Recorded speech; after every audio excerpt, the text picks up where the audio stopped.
नाजरीन, अगले 4 से 5 दिन साउथ एशिया के लिए इंतहाई अहम और फैसलाकुन साबित हो सकते हैं, क्योंकि साउथ एशिया के अंदर 3 ममालिक ऐसे हैं जहां पे ट्रंप की हलफ बर्दारी के फ़ौरन बाद हमें बड़ी हलचल देखने को मिल सकती है। वो 3 ममालिक कौन से हैं और वहां पे क्या बड़ी गड़बड़ हो सकती है, आज की इस वीडियो में जानेंगे। और इसी वीडियो के अंदर हम उस रिपोर्ट के ऊपर भी नज़र डालेंगे जो कि हमें यह बताती है कि अफगान तालिबान पाकिस्तान के जो TTP के दहशतगर्द हैं, ख्वारजी हैं, उनसे अपना पीछा क्यों नहीं छुड़वा सकते और पाकिस्तान का साथ क्यों नहीं दे सकते इस दहशतगर्दी को ख़त्म करने में। और बजाय इसके कि वो पाकिस्तान के साथ ताउन करें, वो हमारे हरीफ मुल्क भारत के साथ हाथ मिलाने पे मजबूर हैं। तमाम तर तफसीलात जो है वो देखेंगे इसी वीडियो में, लेकिन उससे पहले हमारी आपसे दरख्वास्त है कि इस चैनल को लाइक कीजिए, सब्सक्राइब कीजिए और बेल आइकन को लाजमी दबा दीजिए। तो दोस्तों, आपको पता है कि 20 तारीख जो है वो इंतहाई अहम है। बहुत सारे ममालिक की जो नज़रें हैं वो 20 तारीख के ऊपर टिकी हुई हैं, क्योंकि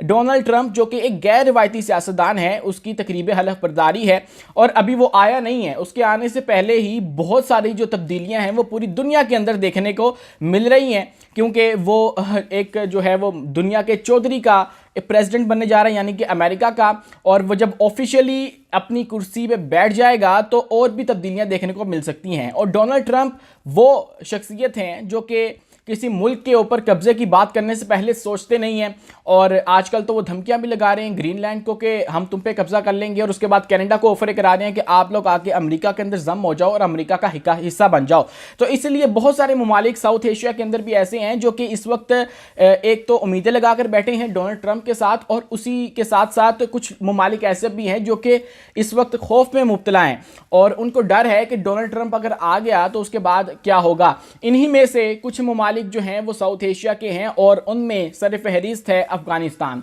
अफगानिस्तान वो मुल्क है जिसके हवाले से डोनाल्ड ट्रंप अभी इलेक्शन जीता है, तो उसने कह दिया हुआ है, उसके खिलाफ स्टेटमेंट दे दी हुई है कि इनको जो फंड्स जारी किए जाते हैं वो वेस्ट ऑफ मनी है, वो हम लोग पता नहीं क्यों जारी करते हैं। और उसने जो है वो इस बात का जिम्मेदार जो बाइडन को जो है वो ठहराया है, और हो सकता है वो आते ही यहाँ पे जो है वो कुछ रद्दोबदल करे और एक्शन ले। चूंकि अमेरिका है वो इसी तरह किया करता है कि वो किसी भी मुल्क की अपोजिशन को इतना मजबूत कर देता है, उसके सर के ऊपर हाथ रख देता है, अपना दस्ते शफकत रखता है, तो फिर वो अपोजिशन इतनी स्ट्रॉन्ग हो जाती है कि वो हुकूमत के ऊपर हावी हो जाती है और फिर हुकूमत को घर जाना पड़ता है। ये हमने देखा बहुत सारे ममालिक के अंदर हुआ, पाकिस्तान के अंदर भी यही क्लेम किया जाता है पाकिस्तान तहरीक इंसाफ की जानिब से। और इसी तरह जो है वो हसीना वाजिद को जब निकाला गया बांग्लादेश के अंदर से, तो उसने भी यही क्लेम किया। तो अब अफगानिस्तान के अंदर से ये तफसीलात हैं कि जो उनकी ओपोजिशन है, नेशनल रेजिस्टेंस फ्रंट है, जो कि शुमाली इत्तेहाद के नाम से भी जाना जाता था और जिसकी लीडरशिप इस वक्त ताजिकिस्तान के अंदर मौजूद है, उन्होंने ट्रंप से उम्मीदें लगाई हुई हैं और वो कह रहे हैं कि हम लोगों को उम्मीद है कि जैसे ही ट्रंप आएगा तो वो तालिबान की हुकूमत का तख्ता उलट देगा, क्योंकि अभी अमेरिका को पता नहीं है कि एग्जैक्टली अफगानिस्तान के अंदर हो क्या रहा है और ये जो हुकूमत है मौजूदा वो क्या कर रही है। तो एक तरह से जो है वो जो अपोजिशन है, अपोजिशन अलायंस है या राइवल पार्टी है अफगान तालिबान की, जो कि मौजूदा हुकूमत है अफगानिस्तान की, वो मदद मांग रहे हैं ट्रंप से, या उनकी जो है वो नज़र दिलवा रहे हैं अफगानिस्तान के ऊपर कि यहाँ पे भाईजान आप नज़र करम करें, आप ग्रीनलैंड को कब्जे में करने की बात कर रहे हैं, आप लोग कनाडा के ऊपर जो है वो अपनी इजारादारी कायम करने की बात कर रहे हैं। तो इधर भी देखें अफगानिस्तान के अंदर क्या हो रहा है, यहाँ पे बच्चियों को तालीम नहीं दिलवाई जा रही है, यहाँ पे इंसानी हकूक की जो पामाली है वो हो रही है, तो ये सब कुछ हो रहा है। तो इसके ऊपर भी करें और यहाँ पे जो है वो एक कठपुतली सी हुकूमत बनाकर जो है वो खड़ी करते हैं। दरअसल बात ये है कि अली मेसम नजरी हैं, the head of foreign relations of national resistance front के जो हैं, उन्होंने ये दावा किया है कि हमें उम्मीद है कि जैसे ही ट्रंप आएगा और आकर जो है वो ये करेगा कि तालिबान की जो हुकूमत है मौजूदा उसको चलता करेगा। और उसके बाद उन्होंने ये भी कहा है कि हमें ये अभी अमेरिका को ये पता नहीं है कि अफगानिस्तान के अंदर सब कुछ चल क्या रहा है और इसके अंदर क्या हो रहा है। और उसने कहा है कि हम लोग जो है वो अमेरिका के साथ एज अ पार्टनर जो है वो लड़ेंगे ये जो टेररिज्म है इसके खिलाफ। और मतलब टेररिज्म से उनकी मुराद जो है वो अफगान तालिबान ही हैं, क्योंकि उनके सबसे बड़े राइवल वो हैं। तो उनको उम्मीदें हैं कि डोनाल्ड ट्रंप आएगा और आकर ये करेगा। जहाँ पे एक तरफ ये हो रहा है और ये लोग प्रवोक कर रहे हैं डोनाल्ड ट्रंप को, तो उसी तरफ डोनाल्ड ट्रंप की भी इसी तरह की ख्वाहिशात हैं और वो दूसरी मरतबा सोचता नहीं है ऐसे बयान देने से पहले या ऐसी जो बातें हैं वो करने से पहले। और इसी के साथ साथ दूसरे मुल्क की अगर हम बात करें तो दूसरा मुल्क है पाकिस्तान। पाकिस्तान के अंदर भी एक तबका ऐसा है जिसको उम्मीद है डोनाल्ड ट्रंप से कि जैसे ही वो आएंगे तो आके सबसे पहले वो इमरान खान की रिहाई का जो है वो फ़ोन करेंगे, क्योंकि डोनाल्ड ट्रंप एक तो गैर रवायती सियासतदान है, मैंने बताया आपको। उसके साथ साथ उसको रिजीम चेंज से भी मसला है और वो दावा करता है कि मेरा भी रिजीम चेंज किया गया था और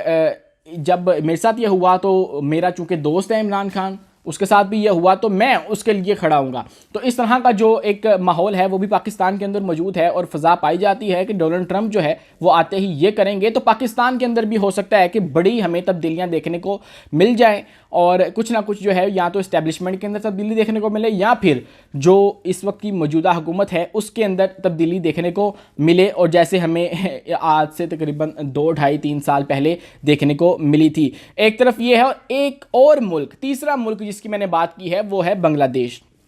बांग्लादेश के अंदर हमने देखा रिसेंटली हसीना वाजिद जो हैं उनका तख्ता उल्टा गया और हसीना वाजिद को जो है वो स्टूडेंट्स ने सड़कों पे आके घर भेजा और घर भेजने के बाद उनको वहाँ से मुल्क से फ़रार होकर इंडिया जाना पड़ा। और जब वो इंडिया गई तो उन्होंने जाके वहाँ पे ये बात की कि मेरी हुकूमत गिराने के पीछे जिस अमेरिका का हाथ था, और उन्होंने अमेरिका को जो है वो इसका जो है वो मुर्द इल्ज़ाम ठहराया। और उसके बाद अब जिस वक्त ये हसीना वाजिद का तख्ता उल्टा गया था तो उस वक्त जो बाइडन की हुकूमत थी और तब रजीम चेंज हुई थी। और उसके बाद पाकिस्तान के अंदर भी ऐसी सूरत हाल थी कि जब इमरान खान की हुकूमत गई तो जो बाइडन था और जो बाइडन का हर किया हुआ फैसला डोनाल्ड ट्रंप को खटकता है। तो इसलिए अब अगर हसीना वाजिद ये ब्लेम कर रही हैं अमेरिका के ऊपर कि इन्होंने हमारी हुकूमत गिराई, तो जब वो डोनाल्ड ट्रंप आ जाएगा और जो बाइडन का वो फैसला देखेगा तो हो सकता है बांग्लादेश के अंदर भी कोई रद्दोबदल देखने को मिले। ये तो हो गए ममालिक, लेकिन अब चलते हैं उस मुआहिदे के ऊपर जो कि रिसेंटली सामने आया है। और वो मुआहिदा हमें बताता है कि कैसे अफ़गान तालिबान ने अपनी हुकूमत संभालने से पहले ही पाकिस्तान के टीटीपी वाले जो ये खारजी हैं इनके साथ और इस तरह के जो दूसरे फ़ॉरेन फाइटर्स हैं जिनके अंदर अलकायदा वाले हैं और उसी के साथ जो है ये हाफिज़ गुल बहार हैं वाले हैं, इन सब के साथ एक मुआहिदा किया था। और उस मुआहिदे के तहत ये लोग अब इन फ़ॉरेन फाइटर्स से पीछा नहीं छुड़वा सकते। ये फ़र्क नहीं पड़ता कि ये फ़ॉरेन फाइटर्स क्या कुछ इनसे डिमांड करते हैं, इनसे कितनी सपोर्ट मांगते हैं, इनको उनकी सपोर्ट जो है सपोर्ट करना पड़ेगा। उनको क्यों करना पड़ेगा? एक अखबार है अफ़गान इंटरनेशनल के नाम से, उन्होंने ये दावा किया है अपने सोर्सेज को कोट करते हुए कि एक मुआहिदा किया गया था 2021 से पहले, जब अभी अफ़गान तालिबान की हुकूमत कायम नहीं हुई थी। यहाँ पे नेटो फोर्सेस मौजूद थी, यहाँ पे जो पिछली गवर्नमेंट है अफ़गानिस्तान की वो मौजूद थी और यहाँ पे अमेरिकन जो फ़ौजी थे वो मौजूद थे। तब जो है वो अफ़गान तालिबान ने पाकिस्तान के इन सारे फाइटर्स के साथ जो है वो मुआहिदा किया था जिसको मीर अली एग्रीमेंट का नाम दिया गया, क्योंकि ये पाकिस्तान नॉर्थ वज़ीरिस्तान मीर अली के इलाके में हुआ था तो इसको नाम दिया गया मीर अली एग्रीमेंट का। और जिसके तहत ये डिसाइड किया गया कि आप लोग हमारी मदद करें, यानी कि जो टीटीपी के फ़ॉरेन फाइटर्स हैं, ये मुजाहिदीन जिनको सो कॉल्ड कहते हैं और हमारी जो पाक अफवाज है वो इनको खारजी कहती हैं और फितना ख्वारिज का नाम देती है, उनसे कहा गया कि आप लोग हमारी मदद करो और नेटो फोर्सेस को पाक और अमेरिकी फ़ौजियों को अफ़गानिस्तान से निकालो और उसके साथ साथ जो है वो हमें हमारी हुकूमत कायम करने में मदद करो। और हम बदले में क्या करेंगे कि आप लोग को ये दूसरे ममालिक के अंदर जहाँ पे आप लोग अपनी कार्रवाइयाँ करते हो यहाँ पे शरिया नाफिज करने में मदद फराहम करेंगे और हमारी फुल सपोर्ट जो है वो आपके साथ होगी। तो ये जो डील है वो 2021 से पहले ही कर ली गई थी, लेकिन फिर हुआ ये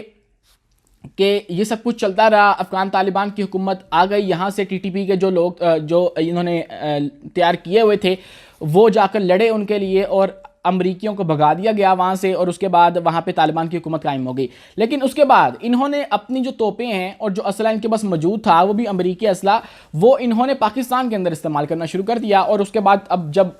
पाकिस्तान और अफ़गानिस्तान के ताल्लुकात में एक दरार आई है और पाकिस्तान ने फाइनली सोचा है कि हम लोग एक्शन लेंगे इसके ख़िलाफ़ जो कि ये कार्रवाइयाँ कर रहे हैं और हम लोग इनको मुंह तोड़ जवाब देंगे अफगानिस्तान को और ख़ासकर टीटीपी को, अगर ये लोग उनके पीछे खड़े हैं। पाकिस्तान का मुस्तकिल एक मौक़िफ़ ये रहा है कि अफ़गानिस्तान के तालिबान हमारे यहाँ पे टीटीपी वालों को जो है वो मजबूत करते हैं, इनकी बैक पे खड़े होते हैं, इसीलिए ज़्यादा मजबूत है। यहाँ पे कार्रवाइयाँ करके वहाँ पे जाकर छुप जाते हैं, फिर जब फ़ज़ा ठीक होती है तो वापस आकर यहाँ पे दोबारा से शुरू हो जाते हैं। तो अब जो है वो हुआ ये कि जब अफ़गान तालिबान की हुकूमत बन गई, उसके बाद 2022 के अंदर पाकिस्तान, चूँकि ये कार्रवाइयाँ इनकी चलती रहती हैं, ये जो टीटीपी वाले हैं या ये जो अलकायदा वाले हैं और इस तरह की जो मज़ीद इनकी फैक्शंस हैं, इनकी कार्रवाइयाँ होती रहती हैं, तो पाकिस्तान भी इनका जवाब देता रहता है। अभी रिसेंटली अफगानिस्तान में एयर स्ट्राइक्स की, तो 2022 के अंदर भी खोस्ट जो प्रोविंस है अफगानिस्तान का, उसके अंदर पाकिस्तान ने स्ट्राइक्स की। और जब पाकिस्तान ने एयर स्ट्राइक्स की तो इसका नोटिस लिया अफगान गवर्नमेंट ने नोटिस लिया, और उनके जो डिफेंस मिनिस्टर हैं यकूब मुजाहिद, उन्होंने यहाँ जो है वो बुलाया यहाँ से टीटीपी के लीडरान को, और यहाँ से जिनके साथ मुआहिदा हुआ था, जिनके अंदर हाफिज़ गुल बहादुर थे और उसके बाद दूसरे इनके अलकायदा के लीडरान थे, कमांडर थे, उनको बुलाया और उनको कहा कि आप लोग पाकिस्तान के अंदर अपने अटैक्स को बंद करो। और जब उनसे ये कहा गया कि आप लोग अटैक्स को बंद करो, तो उन्होंने उनके सामने रख दिया मीर अली एग्रीमेंट के अंदर ये बात थी कि अफ़गान तालिबान हर सूरत में जो है वो सपोर्ट करेंगे ये वाले जो फैक्शंस हैं इनको, और ये जो कुछ मर्जी करते रहे दूसरे ममालिक के अंदर, इनको सपोर्ट किया जाएगा। तो इसलिए फिर अब वो भी कुछ नहीं कह सकते थे, तो अब मजबूरी है उनकी कि वो जाकर इंडिया के साथ ही खड़े हों और वो इन दहशतगर्दों को ख़त्म करने में पाकिस्तान का साथ ना दें। और यूँ पाकिस्तान का जो मौक़िफ़ है वो उसके हक में एक और गवाही आ चुकी है। और ये भी मैं आपको बताता चलूँ कि ये जो एग्रीमेंट है वो जो है वो किया गया था सिराज हक्कानी की जानिब से, और वो जो कि उस वक्त मुल्ला हैबतुल्लाह के डेप्यूटी थे, और उनके डेप्यूटी की जानिब से ये सारा कुछ किया गया था ये जो टीटीपी वाले हैं इनके साथ। तो ये सारी सूरत हाल है। इस वक्त तालिबान की जो हुकूमत है वो भी मजबूर है कि वो कुछ कर नहीं सकती है इन्फेक्शंस का, और ना ही वो पाकिस्तान के अंदर जो है वो इनको रोक सकती है, क्योंकि रोकने की कोशिश की यकूब मुजाहिद ने तो उनको उनके मुंह के ऊपर मारा गया ये मीर अली एग्रीमेंट, और उसके बाद जो है वो भी चुप हो गए होंगे और उन्होंने भी क्या करना है। लेकिन ये जो है वो बहुत अच्छी पॉलिसी जो है फॉरेन पॉलिसी नहीं है अफ़गानिस्तान के लिए। इनको होश के नाखुन लेने चाहिए कि एक तरफ तो आप लोग पाकिस्तान के साथ ताउन नहीं करें, कोऑपरेट नहीं करें कि आप लोग इनको जो है वो पनाह ना दें और ऐसे लोगों को पनाह ना दें, तो दूसरी तरफ आपने जाके भारत के साथ हाथ मिला लिया। भारत वो जिसने आपको रिकॉग्नाइज़ भी नहीं किया अभी तक। और उसके बाद जो है बात सूरत हाल ऐसी है कि पाकिस्तान तो सिर्फ ये चाहता है कि आप लोग जो है वो दुश्मन जो है वो ना बने, दोस्त ना बने लेकिन दुश्मन भी ना बने। और मेरे ख्याल से सबसे अच्छी जो पॉलिसी है फॉरेन पॉलिसी वो यही होनी चाहिए। तो ये सारी सूरत हाल है। अफ़गानिस्तान की जो हुकूमत है वो भी मजबूर है इस वक्त इन फैक्शंस के हवाले से कि हम लोग इनको नहीं करेंगे। तो फिर ऐसी सूरत में जो है वो अगर वो इनको लगाम नहीं डालेंगे तो फिर पाक फ़ौज ने तो फैसला कर लिया है कि हम लोग इनको लगाम डालेंगे, और इनके खिलाफ इंटेलिजेंस बेस्ड ऑपरेशंस भी हो रहे हैं। इनके लिए क्लियरेंस ऑपरेशन शुरू कर दिया गया है। हमारे जो सिपा सलार हैं हाफिज़ सैयद आसिम मुनीर, उन्होंने रिसेंटली जो है वो बयान दिया और डटोक बता दिया कि हमारा मौक़िफ़ क्या है, हमारी पॉलिसी क्या है और हम क्या करने वाले हैं। इसके बाद कोई जो है वो गुंजाइश बाकी बची नहीं है। अपने मेज़बान उमैस मुनीर को दीजिए इजाज़त, मिलते हैं अगली वीडियो में नई मालूमात के साथ।